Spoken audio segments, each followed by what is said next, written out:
Praise the lord. యేసుక్రీస్తు నామమున మీ అందరికీ శుభములు తెలియజేస్తూ ఉన్నాం. ఈరోజు మనం ధ్యానించుకోబోయేటువంటి వాక్యం అపోస్తలుడైన పౌలు గారు ఎఫెసీయులకు రాసినటువంటి పత్రిక 5వ అధ్యాయం.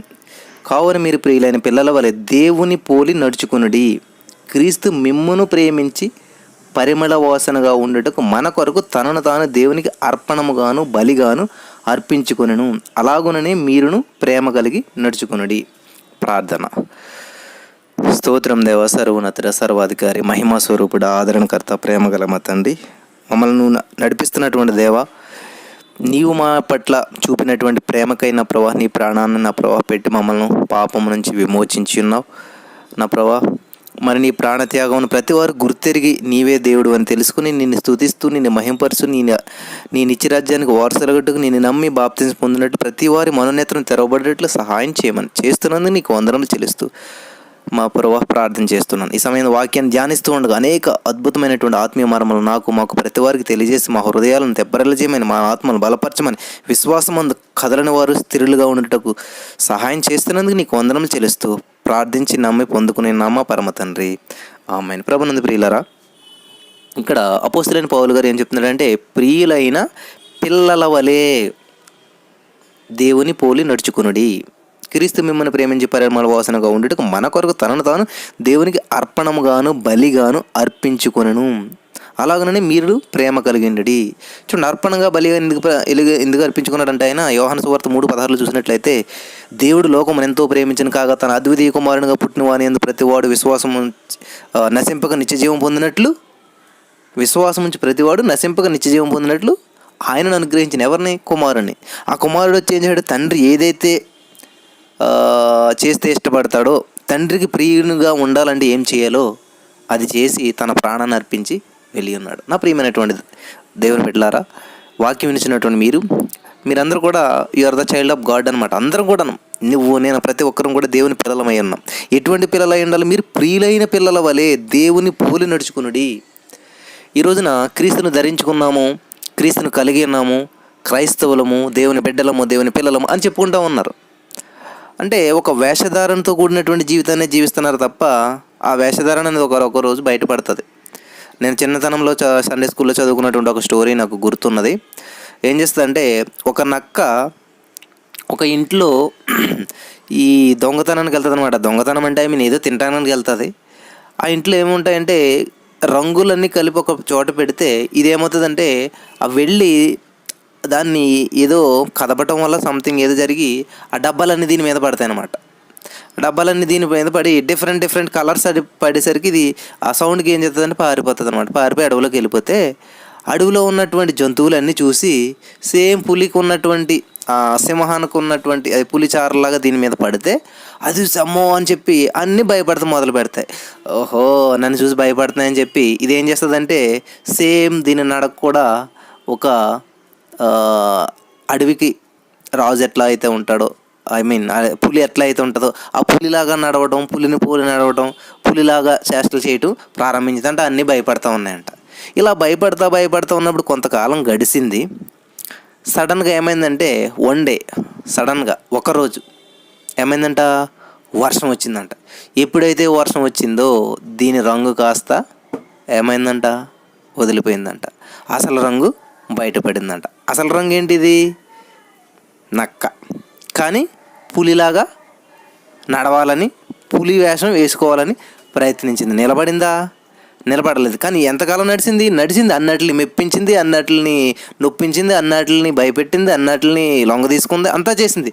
కానీ ఒక రోజు వచ్చేసరికి, వర్షం వచ్చేసరికి ఏమైపోయిందంట, దాని జీవితం కంచికి వెళ్ళిపోయింది. కథ కంచికి వెళ్ళిపోయింది. కడవరకి ముగిసిపోయింది అనమాట.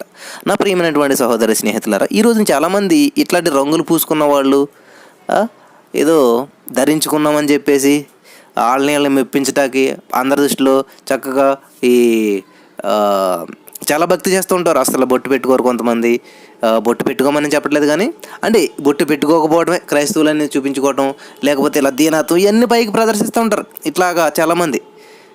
కానీ చిన్న శ్రమ వచ్చినప్పుడు, వర్షం అనేటువంటి శ్రమ వచ్చినప్పుడు, వర్షం అనేటువంటి శోధన వచ్చినప్పుడు, వర్షం అనేటువంటి ఆ యొక్క ఇబ్బందులు వచ్చినప్పుడు, వర్షం అనేటువంటి క్లిష్ట పరిస్థితులు ఎదురైనప్పుడు అసలు రంగు బయటపడుతుంది అనమాట. అప్పుడు బయటపడుతుంది వాళ్ళ యొక్క భక్తి ఏంటన్నది. నా ప్రియమైనటువంటి సహోదరి, స్నేహితుడా, వాక్యం వినిచినటువంటి మీరు ఎటువంటి వేషధారణ కలిగి జీవిస్తున్నారు, ఎటువంటి పోలిక కలిగి ఉన్నారు? దేవుని పోలి నడుచుకోమని చెప్తున్నాడు ఇక్కడ. అంటే దేవుని పోలి నడుచుకోవడం అంటే ఇది కదండి. దేవుని పోలి నడుచుకున్నారు ఆది అపోస్తలులు చూడండి. పేతురు గారు అంట యేసుప్రభువుని సిలువేసినట్టు వేయద్దని, నేను అంత యోగ్యుని కదా, నేను రివర్స్లో సిలువేయండి అని చెప్పాడంట. దేవుని పోలి నడుచుకున్నామంటే క్రీస్తు యేసుని కలిగిన మనసు మీరు కలిగి ఉండాలి, క్రీస్తు యేసులాగా జీవించాలన్నమాట. నిన్ను చూస్తే దేవుడిని చూపించినామండి, దేవుడిని చూసినట్టు ఉందండి. ఆయన చూస్తే ఆయన మాట్లాడితే దేవునితో మాట్లాడినట్టు ఉంది. ఆయనతో మాట్లాడితే హృదయం తెప్పరిల్ల పడుతుందండి. ఆయనతో మాట్లాడితే సమయమే తెలియదు. ఆయనతో మాట్లాడితే ఆదరించబడతామండి. ఆయనతో మాట్లాడితే ఎంకరేజ్ చేయబడతాం. ఉన్నదా ఎప్పుడన్నా? యేసుప్రభువు వారు మాట్లాడుతుంటే అనేక మంది ఆసక్తిగా వినేవారు అంటే. యేసుప్రభువు వారు మాట్లాడుతుంటే స్వస్థతలు, అద్భుతాలు యేసుప్రభువు వారు చూపుతోటే చాలా జరిగేవంట. కాబట్టి నీ చూపులు ఎలా ఉన్నాయి, నీ ప్రవర్తన ఎలా ఉందో ఆలోచన చేసుకోండి. ఒకానొక రోజు కడవరు వర్షం రాబోతుంది. ఆ వర్షం వచ్చినప్పుడు నీ రంగు బయటపడుతుంది. అంతవరకు నటించవచ్చు, మెప్పించవచ్చు, అందరు నేను మంచిగా ఓహ్ ఓహ్ అనుకోవచ్చు. అందరూ నేను చూసి అమ్మో అని చెప్పి భయపడవచ్చు, భక్తుల్లా కనపడవచ్చు నువ్వు మనుషులకి. కానీ దేవుని వర్షం కురిపించినప్పుడు నీ రంగు బయటపడిపోతుంది. ఇంతవరకు నటించి ఉండొచ్చు, నటన సాగుతుంది. ఎంతకాలం అంటే కొంతకాలమే. ఆ కొంతకాలం ఎంత అన్నది చెప్పలేం, నడుస్తుంది. కాబట్టి నువ్వు అలా నటించేస్తున్నావా? మనుషుల దృష్టిలో చాలా ప్రార్థనాపరుడండి, చాలా గొప్ప భక్తుడండి, అట్లాగని చెప్పి మంచి పేరు ఉన్నదా నీకు? మరి నిన్ను నువ్వు పరిశీలన చేసుకో ఒకసారి. నువ్వు జీవిస్తున్నది నిజమైనటువంటి జీవితమేనా? నువ్వు చేస్తున్నది నిజమైనటువంటి ప్రార్థనేనా? ఎవరిని పోలి నడుచుకుంటున్నావు నువ్వు? క్రీస్తుని పోలి నడుచుకుంటున్నాను అనుకుంటున్నావు, కానీ నీదంతా వేషధారణ, లేకపోతే నిజంగా నువ్వు దేవుని పోలి నడుచుకుంటున్నావు అన్నది నీకు తప్ప, నిన్ను గురించి నీకు తెలిసినంతగా ప్రపంచంలో కనీసం నీ పక్కలో ఉన్న భార్యకి కానీ, నీ కూతుర్లు కానీ, పిల్లలకు కానీ ఎవరికి తెలియదంట. దేవుడికి తెలుసు, నీ అంతరంగంలో పరిశీలించేవాడు కాబట్టి ఆయన చెప్తాడు ఎప్పుడు చెప్పాలి ఏంటన్నది, నువ్వేంటన్నది. కాబట్టి మీరు ప్రియులైన పిల్లల వలె దేవుని పోలి నడుచుకున్నది. యేసుప్రభువు వారు బాప్తిసం పొంది ఆ యొక్క యొర్దాను నదిలోంచి బయటకు వస్తున్నప్పుడు యోహానాలు అందరూ అక్కడ ఉండగా యేసుక్రీస్తు ప్రభువు వారి తండ్రి ఏమంటాడు తెలుసా? ఇదిగో ఈయన ప్రియకుమారు, ఈయనందు నేను ఆనందించుచున్నాను. అబ్బాబ్బాబ్బా, చెప్పగలదురా అమ్మ ఈమె నా ప్రియకుమార్తె, ఈయన నేను ఆనందిస్తున్నాను? ఎవరైనా చెప్పారు మిమ్మల్ని చూసి ఆ మాట ఎప్పుడన్నాను? చెప్పుండొచ్చు నేను, ఏదో మొక్క మీద మాట వెనకాల మాట అంటారు కాబట్టి చాలా నేను ఇష్టపడుతున్నాను, చాలా లవ్ చేస్తున్నాను, చాలా అభిమానిస్తున్నాను, అది ఇది అని చెప్తారు. తర్వాత తిట్టుకుంటూ ఉంటారు. అది కాదు, దేవుడు ఎప్పుడన్నా, దేవుని నామం ఎప్పుడన్నా మహింపరచబడిందా నిన్ను బట్టి? ఆలోచన చేసుకోండి. దేవుని పోలి నడుచుకునుడి. దేవుడు ఏం చేస్తాడు? మనల్ని ఎవరైనా తిట్టారంటే ఎంత నరకం చూపించారు, ఎంత బాధ పెట్టారంటే, ఎంత బాధ పెట్టారు? పెట్టుండొచ్చు, ఎంతో బాధ పెట్టుండొచ్చు. యేసుక్రీస్తు అంతగా బాధ పెట్టలేదు కదా నా ప్రియమైనటువంటి సహోదరి, స్నేహితులారా. యేసుక్రీస్తు అంత బాధపడ్డాడు, అంత బాధ పెట్టలేదు కదా. మిమ్మల్ని తిట్టారు, యేసుప్రభువుని ఏం చేశారు? గుడ్డ కట్టి కొట్టారంటండి, ముఖం మీద ఉమ్మేశారంటండి. ఎవడు ఊసాడో చెప్పన్నారంట. నువ్వు ప్రవక్తవు కదా, నువ్వు పేర్లు పిలిచి చెప్తుంటావు కదా, నువ్వు స్వస్థతలు చేస్తుంటావు కదా, లేకపోతే నువ్వు అది చేస్తుంటావు కదా, ఇప్పుడు చెయ్యి, ఇప్పుడు చెప్పు ఎవడు కొట్టాడు? ఈరోజు చాలామంది స్వస్థతలు లేవండి, అద్భుతాలు లేవండి, లేకపోతే అసలు ఏమీ లేవండి అని చెప్పి చాలామంది ఉన్నారు. యేసుప్రభువునే చేశారండి. ఎందుకు ఎవరిని దాకెందుకు? యేసుప్రభువుని ఈ మాటలు అన్నారు. నువ్వు చెప్తావు కదా ఎవరేంటి అన్నది, ఇప్పుడు చెప్పు, నేను ఎవడు గుద్దాడు, నీ ముఖం మీద ఎవడు ఉమ్మేశాడు అని అడిగారు. నువ్వు కూడా అదే స్థితిలో ఉన్నావు ఈ రోజున. నమ్ముటి నీ వలన అయితే నమ్మువని సమస్తం సాధ్యమని వాక్యం చెప్తుంటే, ఇదిగోండి వీడికి చెయ్యి రప్పించినప్పుడు దేవుడిని నమ్ముతావు. నువ్వు రప్పించితే నమ్మేదేంటి? దేవుడు ఏం చెప్తే నువ్వు నమ్ము, అప్పుడు దేవుడు చేస్తాడు. అంతేగాని దేవుడు చెప్తే నువ్వు నమ్మేదేంటి? ఎంత తెలివైన ప్రజలు ఈ రోజుల్లో చూసినట్లయితే, నువ్వు నమ్మిన ఎడలా ఆయన మహిమను చూస్తావని దేవుని వాక్యం సెలవిస్తూ ఉంటే, దేవుడు మహిమను చూపించమని అప్పుడు నమ్ముతాను అంటున్నారు. ఎంత పిచ్చితనం. నా జేబులో 100 రూపాయలు ఉందంటే నువ్వు నమ్మట్లేదు, నీ జేబులో ఉన్న 100 కాగితం చూపించి బయటికి, అప్పుడు నేను నమ్ముతానంటే నువ్వు చూపించాక నువ్వు నమ్మేదేంటి ఇంకా? కాబట్టి ఒకనొక రోజు వర్షం వస్తుంది, వచ్చి నీ రంగు బయట పెడుతుంది అనమాట. నేనే కరెక్ట్, నాదే కరెక్ట్ అని అనుకుంటున్నటువంటి ప్రజలు చాలామంది ఉన్నారు. వాళ్ళు చేసే భక్తే కరెక్టు, వాళ్ళు చదివే వాక్యమే కరెక్టు, వాళ్ళు చేసే ప్రార్థనే కరెక్టు, వాళ్ళదే కరెక్టు, నాకు అన్నీ తెలుసు అనేటువంటి వారు చాలామంది ఈ రోజుల్లో కనపడుతూ ఉన్నారు. నా ప్రియమైనటువంటి సహోదరి, స్నేహితులారా, మరి నిన్నటి కాల సమయంలో ఒక చక్కటి మందిరానికి వాక్యం చెప్పడానికి పిలిచినప్పుడు దేవుడు నాకు ఇచ్చినటువంటి ప్రేరేపణ బట్టి అక్కడ వాక్యాన్ని బోధించినప్పుడు చాలా అద్భుతంగా వాడుకున్నాడు దేవుడు. ఎందుకంటే ప్రతిరోజు యూట్యూబ్ లైవ్లో 1:30 నుంచి ఆల్మోస్ట్ 3:30 వరకు అద్భుతమైనటువంటి ప్రార్థనలు జరుగుతున్నాయి. అరౌండ్ 1-2 అవర్స్ పైనే. సో దానివల్ల మరి మీరు ఎట్లా బలపడుతున్నారో తెలియదు, కానీ పాల్గొన్నవారు దాని ద్వారా దేవుడు చాలా అభిషేకాన్ని నా మీద ఉంచుతూనే ఉన్నాడు. ఎక్కడికి వెళ్ళినా కూడా అద్భుతంగా వాడుకుంటున్నాడు. మా ఇంటికి వెళ్ళినప్పుడు మా అమ్మగారు యూట్యూబ్లో ఇదిగా ఇట్లా మెసేజ్లు చెప్తున్నానని వినిపిస్తే మా అమ్మగారు మెసేజ్ వింటానే ఏడ్చేశారు. ఆ ప్రార్థనలో ఏకీభవించి చాలా తేలికైందిరా మనసు చాలా అని చెప్పి ఇంటికి వచ్చిన వాళ్ళందరికీ మా అబ్బాయి ప్రార్థన చేస్తే ఏమవుతుంది తెలిసి ఇలాగ అవుతుంది, అందరూ ప్రార్థన చేయించుకోండి అని చెప్పి అందరికి చెప్తుంది. థ్యాంక్ గాడ్, దేవునికి స్తోత్రం. దేవుని అభిషేకం నీ మీద ఉన్నప్పుడు ఎన్ని మార్పులు జరుగుతుంటాయి తెలుసా. నేను వెళ్ళిన చర్చిలో అందరూ తలలు మెరిసిపోయిన వాళ్ళు, చాలా పెద్దవాళ్ళు, పాస్టర్లు, వాళ్ళందరూ కూడా.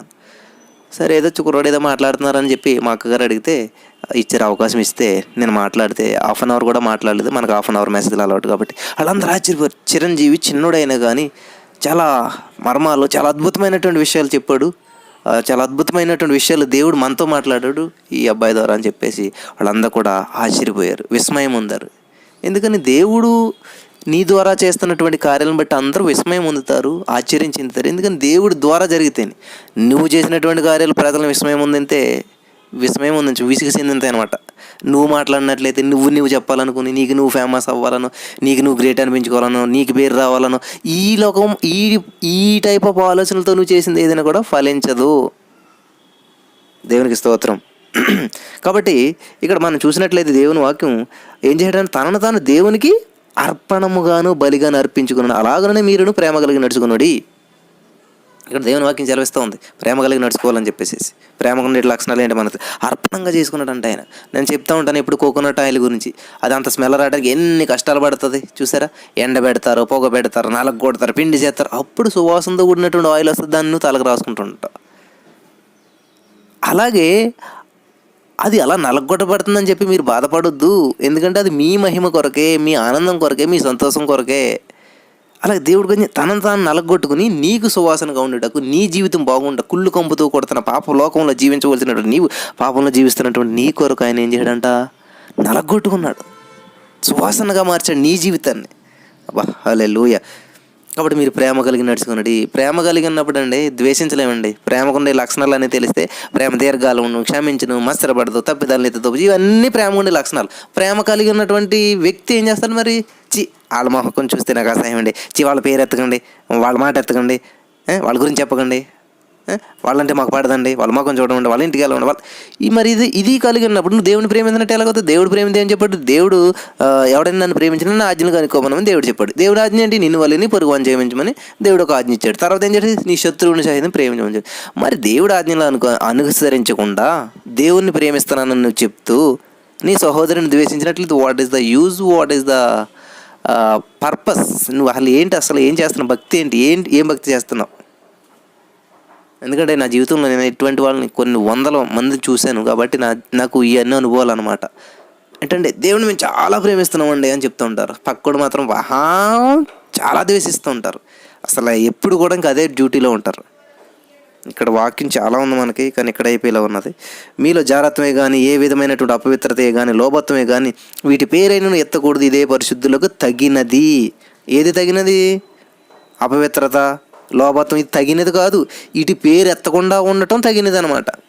ఇవేమి జరగకూడదు. జారత్వం, అపవిత్రత, లోభత్వం అంటే దేవుని సంఘంలో ఖర్చులు కానుకలు వేయాలంటే ఎంత పిసినారితనాలో, రూపాయలు, 10 రూపాయలు, 10 రూపాయలు. నేను వెళ్ళాను ఒక చర్చి కాడికి వెళ్తే అన్ని 10 రూపాయలకి అయితే వేస్తున్నారు. నీ జీవితం ఎప్పుడు ఇంకా అదే స్టేజ్, 10వ తరగతిలోనే ఉంటావు నువ్వు. ఎప్పుడు ఇంటర్మీడియట్, డిగ్రీ, పీజీ అలా పైకి వెళ్ళాలని ఉండదు ఆశ. బ్రదర్ స్పిరిచువల్గా ఒక స్టేజ్ పైకి ఎదగాలి. స్పిరిచువల్గా ఎప్పుడు ఎదుగుతారు స్టేజ్? మీరు చేసే దాన్ని బట్టి ఎదుగుతారనమాట. మీ దాంట్లో కష్టపడే తత్వం లేకుండా దేవునికి ఇవ్వటంలో మీరేమో చిన్న కానుకలు ఇస్తా, చిన్నగా ఉంటా పైకి వచ్చేసారంటే ఎలాగొస్తారు? ఎంత కష్టపడి చదువుకుంటే ఎన్ని ఎగ్జామ్స్ పాస్ అయితే అన్న ఉంటాడు. కలెక్టర్ ఉన్నాడు అనుకోండి, ఆయన ఎన్నో ఎగ్జామ్స్ పాస్ అవుతాడు కాబట్టి కలెక్టర్ అవుతాడు. అతని దగ్గర ఉన్నటువంటి ప్యూర్ ఉన్నాడు అనుకోండి, అతను కొన్ని ఎగ్జామ్స్ రాస్తాడు కాబట్టి అక్కడ ఉంటాడు. కాబట్టి నువ్వు రాసినటువంటి దాన్ని నేను ప్రమోట్ చేసేది ఏంటంటే నీ ఎగ్జామ్ అనమాట.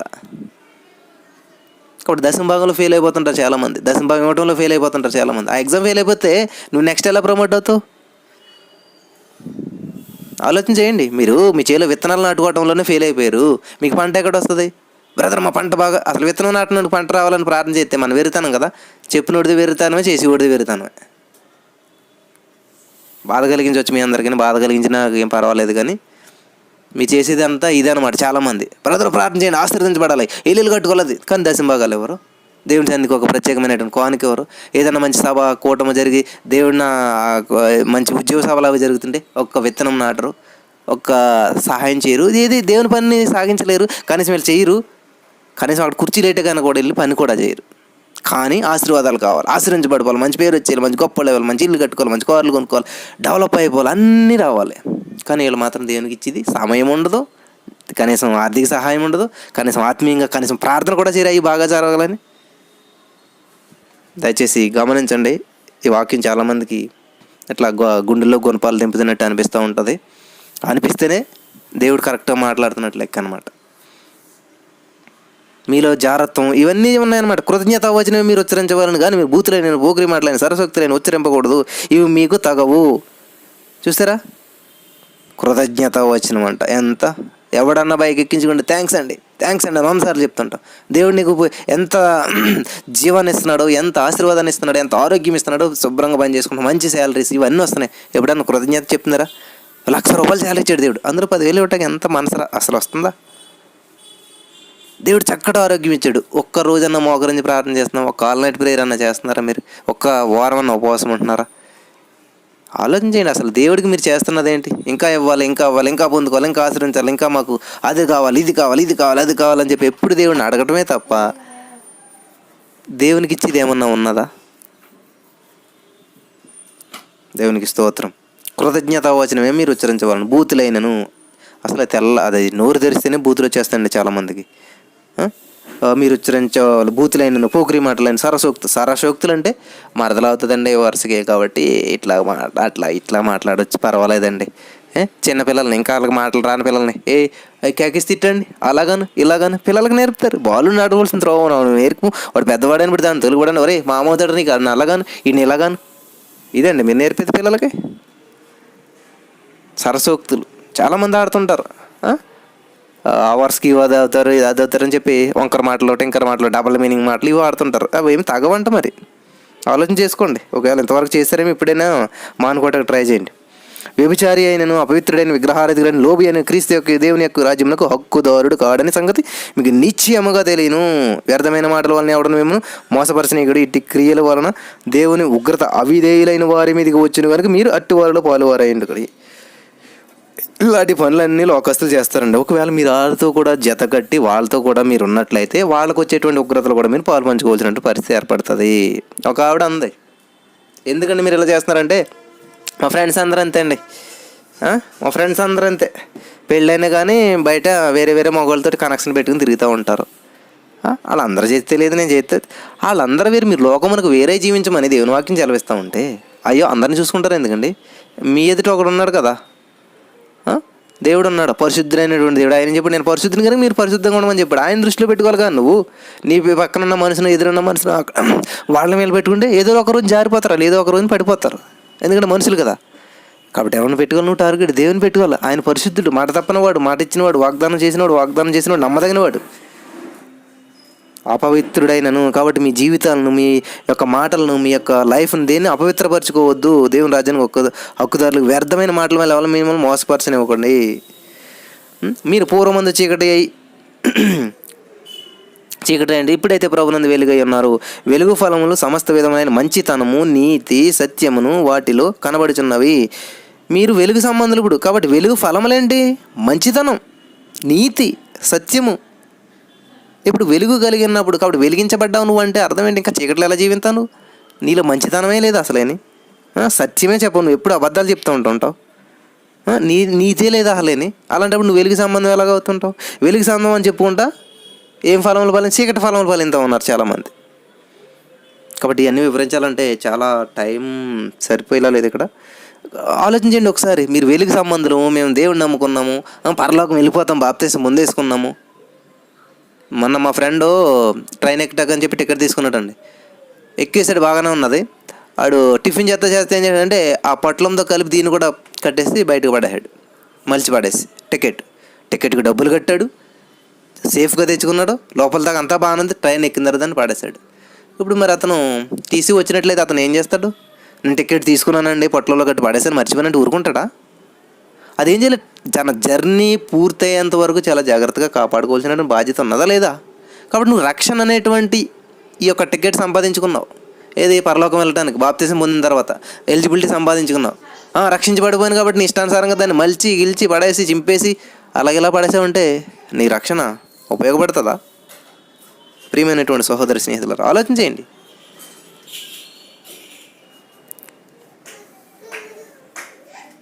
గనుక ప్రభుకి ఏది ప్రీతికరమైన దాన్ని పరీక్షించుచు వెలుగు సంబంధం వల్లే నడుచుకున్నాడు. ఈ నిష్ఫలమైన అంధకార క్రియల్లో పాలువారైన వాటిని ఖండించుడి. ఏలైనగా అట్టి క్రియలు చేయవారు రహస్యమందు జరిగించే పనులను గూర్చి మాట్లాడటం అవమానకరమైనది. సమస్తమును ఖండింపబడి వెలుగు చేత ప్రత్యక్షపరచబడను. ప్రత్యక్షపరచున్నది ఏదో అది వెలుగే కదా. అంటే కనపడ్డదేంటి? వెలుగు. కనపడదేంటి? చీకటి. కాబట్టి మీరు రహస్యంగా ఏమేమి చేస్తున్నారో అవన్నీ ఒక రోజున వెలుగులోకి వస్తాయి. రహస్యమైనది ఏది మరుగుపరచబడకపోదు. రహస్యమైనది ఏది కూడా తెలియపరచబడకపోదంట. మరుగ్గా ఉండదంట, అది తెలియపరచబడుతుందంట. అందుచేత నిద్రించుచున్న నీవు మేలుకుని మృతులో నుండి లెమ్ము, క్రీస్తు నీ మీద ప్రకాశించునని ఆయన చెప్పుచున్నాడు. నిద్రిస్తున్నావా నా ప్రియమైనటువంటి సహోదరి స్నేహితుడా? యోనాతో అంటాడు. యోనా గారు కూడా, అమ్మో ఈ బాధలు ఎందుకు, మనకు ఎక్కడికో వెళ్ళాలంటే అక్కడికి వెళ్తే సుఖానున్న జీవితం నరకాన్ని పెట్టుకున్నట్టు పడుతుంది, ఈ బాధలన్నీ ఎవడ పడతాడని చెప్పి దేవుడు ఒక చోటుకి వెళ్ళమంటే వీళ్ళు ఇంకో చోటుకి ప్రయాణం కట్టాడు. ఆయన ప్రయాణం కట్టి అక్కడ శ్రమ వచ్చి పడ్డప్పుడు ఏమైంది? ఓడలో చాలా ప్రళయం వచ్చి పడితే అందరూ ప్రార్థన చేసుకుంటే ఈయన హాయిగా పడుకున్నాడంట. సేమ్ అదే జరుగుతుంది కదా. మీ కుటుంబంలో అందరూ ప్రార్థన చేస్తారు, నువ్వు మాత్రం హాయిగా పడుకుంటుంటావు. నీ కుటుంబంలో అందరూ చర్చికి వెళ్తుంటారు, నువ్వు మాత్రం హాయిగా పడుకుంటుంటావు. అప్పుడు ఆయన వచ్చి అంటున్నాడు, ఆయన ఓడల వ్యక్తి, ఓయి నిద్రపోతా అంటున్నాడు. అదేంటి? ఒక ప్రవక్తను బట్టి నిద్రపోతా అంటావేంటి? దేవుని అతనితో మాట్లాడుతున్నాడు, దేవుని స్వరం వింటున్నాడు, దేవుని గురించి అన్నీ తెలిసినటువంటి వ్యక్తిని నిద్రపోతా అంటున్నాడు. ఈరోజు చాలామంది జీవితాలు అలాగే ఉన్నాయి. దేవుడు తెలుసు, వాక్యం తెలుసు, పాటలు పాడతారు, అన్నీ చేస్తారు, కానీ నిద్రపోతేలానే ఉన్నారు ఈ రోజున. ఏ విషయంలో నిద్రపోతున్నావు నువ్వు? ఆలోచన చేసుకో. వాక్యం చదవడంలో నిద్రపోతున్నావా? వాక్యం వినడంలో నిద్రపోతున్నావా? విన్న వాక్యాన్ని సరి చేసుకోవడంలో నిద్రపోతున్నావా? లేకపోతే నీ జీవితంలో జరిగినటువంటి మేలుని సాక్షి రూపంలో చెప్పడంలో నిద్రపోతున్నావా? లేకపోతే నీకు తెలిసినటువంటి దేవుడిని పక్క వాళ్ళకి పరిచయం చేయడంలో నిద్రపోతున్నావా? నీకు తెలిసినటువంటి దేవుని గురించి చెప్పడంలో నువ్వు సిగ్గుపడి నిద్రపోతున్నావా? ఆలోచించండి, ఏ విషయంలో నిద్రపోతున్నావు? నీ బంధువుల గురించి నువ్వు ప్రార్థించడంలో నిద్రపోతున్నావా? వాక్యాన్ని ఎదుటి వాళ్ళకి దేవుని గురించి వాళ్ళకి పరిచయం చేయడంలో నిద్రపోతున్నావా? దేవుని సన్నిధికి అనేక మంది నువ్వు ఆకర్షించడంలో నిద్రపోతున్నావా? ఇలా ఏ విషయంలో నిద్రపోతున్నావు అనేది నీకు తెలుసు.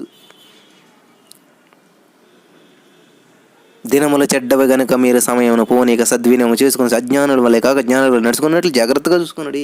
దినములు చాలా చెడ్డవంటండి. సమయం లేదు మనకి, ఇంకా సమయం లేదు, చాలా తక్కువ ఉన్నది. కాబట్టి నువ్వు సమయం తక్కువ ఉన్నప్పుడు ఏం చేస్తాం? చాలా టైం త్వరగా రెడీ అవ్వండి అంటుంటాం కదా మనం ఎక్కడికైనా వెళ్ళేటప్పుడు. అంటే నువ్వు నిజంగా మనం ఆ టైంలో ఉన్నాం కాబట్టి నువ్వేం చేయాలి? పిల్ల రెడీ అయిందని చూడు, ఆడ రెడీ అంటారు కదా. అలాగే మన సహోదరులు భూమి మీద చాలామంది ఉన్నారు, రక్షించబడలేని వాళ్ళు, రక్షించబడి కూడా వాళ్ళ ఇష్టానుసారంగా జీవిస్తున్నారు. వాళ్ళందరినీ తీసుకెళ్ళాలి ఎలాగా త్వరగా అని చెప్పి ఏం చేయాలి? నీకున్నటువంటి సమయాన్ని అంతా కూడా టీవీల దగ్గర, నాకు తెలియదండి, టీవీలు సీరియల్లో ఎన్నో వందల సీరియల్లో ఎపిసోడ్లు చూసేస్తా టైం గడిపేస్తుంటారు. మరి వాళ్ళకి ఎలా టైం వస్తుందో నాకు అసలు టీవీ చూసే న్యూసే చూడలేదు నేను అసలు. చాలా రోజులు సంవత్సరాలు అవుతుందన్నమాట. టైం సరిపోవట్లేదు. ఇంకో 20 గంటలు ఉంటే బాగుండు రోజుకి. దేవుని గురించి ఇంకా యూట్యూబ్లో అవి పెట్టాలనుకుంటే కొన్నే పెడతాం, 10% కూడా పెట్టలేకపోతున్నాం మేము అనుకున్నాం. ఇంకా చాలా ఉండిపోతున్నాయి. ఎట్లాగా ఏంటి ఎలా చేస్తే బాగుంటుందని చెప్పి ఇంకా దేవుని గురించి చాలా చేయాలని ఆశ కలిగి ఉంటుంటే చాలామందికి ఏం చేయలేదు తెలియట్లేదండి, బోర్ కొడుతుంది. చాలామంది ఇది మాట్లాడేటువంటి మాట. కాబట్టి దినములు చెడ్డవు కానీ సమయాన్ని పోనీకండి, అనవసరంగా పోనీకండి. సమయం ఒక్క నిమిషం వేస్ట్ అయిపోయిందంటే ఒక్క నిమిషం నిన్న ఆత్మలు నశించిపోతున్నాయి, తెలుసా నీకు? కాబట్టి ప్రభు చిత్తం ఏమిటో గ్రహించుకుని మరి మద్యముతో మత్తులై ఉండకడి, దానిలో దుర్వ్యాపారం కలదు, అయితే ఆత్మపూర్ణులైనది. చూసారా, మద్యంలో దుర్వ్యాపారం కలదండి.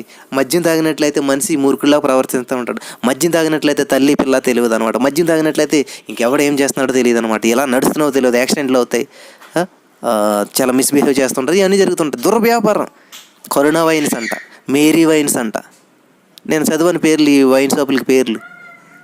అసలు ఏం జరుగుతుంది లోకంలో? అసలు ఏది మంచి వ్యాపారం, ఏది దుర్వ్యాపారం తెలియనటువంటి పరిస్థితుల్లో దేవుని బిడ్డలైనటువంటి వారు కూడా దేన్ని ఖండించాలి, దేన్ని ప్రోత్సహించాలో తెలియకుండా ఈ రోజులు ఏం చేస్తున్నారంటే వైన్ షాప్ పెట్టుకుంటున్నాడు. ఎవరో క్రిస్టియన్, పైగా దానికి ఏం పేరు, మేరీ వైన్స్, కరుణామయుడు వైన్ షాప్ అంట.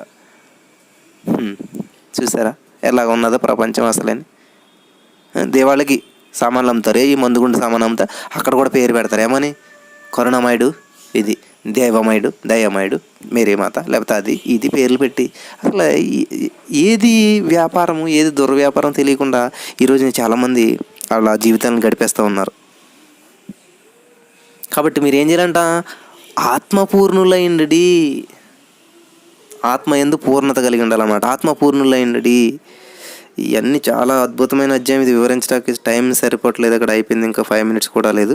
ఒకనాడు కీర్తనలో ఉన్న సంగీతం ఆత్మమైన పాటలతో హెచ్చరించుకుని మీ హృదయంలో ప్రభుని గూర్చి పాడుడి, కీర్తించడి, మన ప్రభు అయిన యేసుక్రీస్తు పేరట సమస్తమును గూర్చిదంటే ఆయన దేవునికి ఎల్లప్పుడూ కృతజ్ఞతాస్తుతులు చెల్లించడి.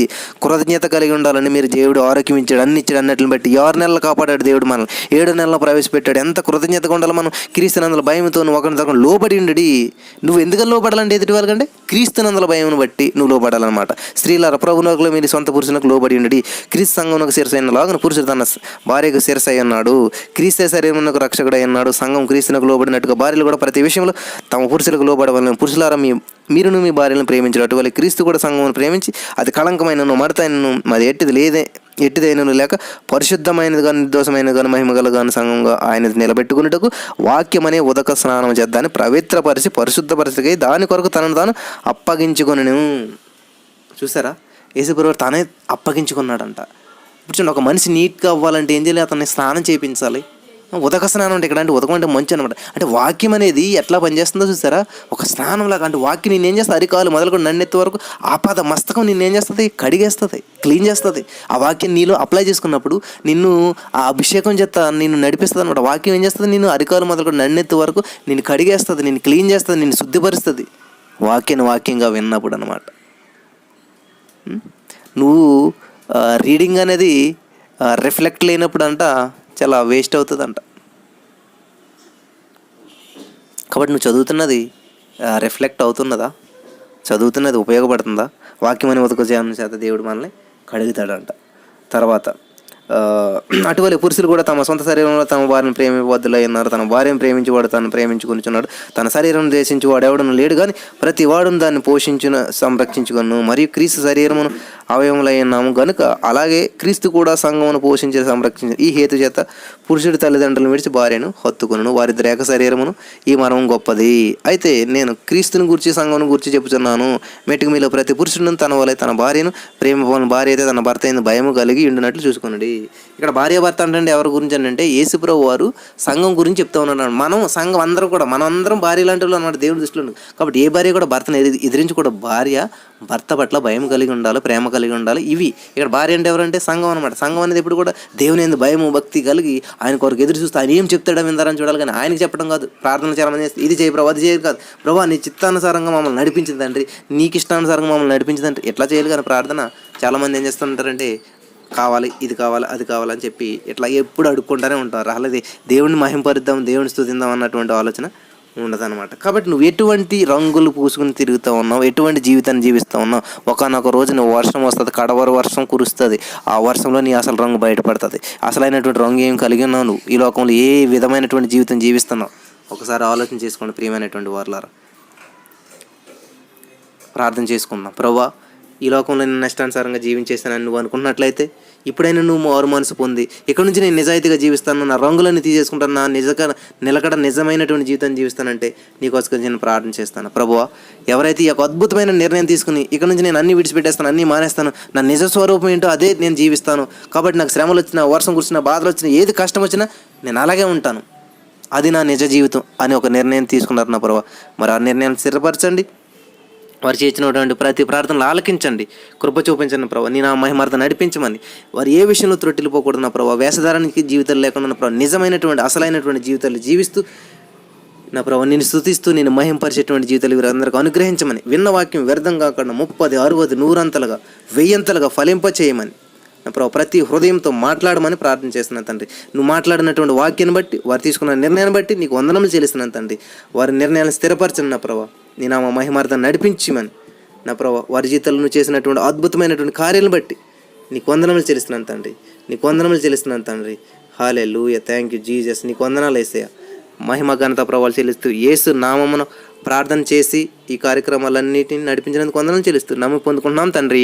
Amen, amen. మేము చేసే ప్రతి వీడియో అప్డేట్స్ కూడా మీకు నోటిఫికేషన్ రూపంలో రావాలి అంటే మీ ఫోన్లో జీసస్ ఆల్మైటీ గాడ్ యూట్యూబ్ ఛానల్లో సబ్స్క్రైబ్ అనే బటన్ని ప్రెస్ చేసి దాని పక్కనే ఉన్న బెల్ బటన్ని కూడా ప్రెస్ చేయండి. దీని ద్వారా మేము చేసే ప్రతి వీడియో అప్డేట్స్ మీకు నోటిఫికేషన్ రూపంలో వస్తాయి. Thank you.